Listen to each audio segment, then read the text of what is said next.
అసలు శివగణాలు అంటే ఏమిటి? శివగణాలు ఎలా ఏర్పడ్డాయి? శివగణాలు సంపూర్ణ కథ ఏంటో ఈ వీడియోలో తెలుసుకుందాం.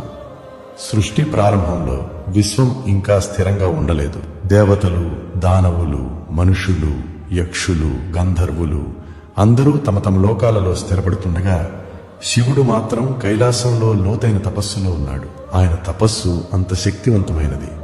ఒక చిన్న అంతరాయం వచ్చినా విశ్వ సంతులనం కదిలిపోవచ్చు.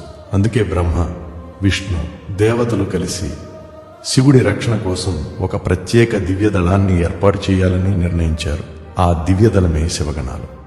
ఆదిలో శివగణాలు అనేవి వివిధ లోకాలలోని విచిత్ర రూపాలున్న జీవుల సమాహారం. యక్షులు, గంధర్వులు, కిన్నరులు, నాగులు మాత్రమే కాకుండా భూతాలు, ప్రేతాలు, పిశాచాలు కూడా వీరిలో ఉన్నారు. వీరు రూపమార్చగలగటం, గోచరంగా మారటం, గాలిలో ఎగరటం, మహాశక్తులను ఉపయోగించటం వంటి శక్తులు కలవారు.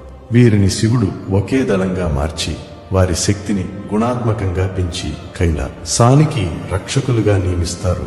ఈ శివగణాల్లో ఎవరి స్థానం ఏమిటి? ఎవరు ఈ శివగణాల్లో ముఖ్య స్థానం కలవారు? ఈ శివగణాలను శాసించేది ఎవరు అనేది పార్ట్ 2లో తెలుసుకుందాం. అంతలోపు పేజీని ఫాలో అవ్వండి.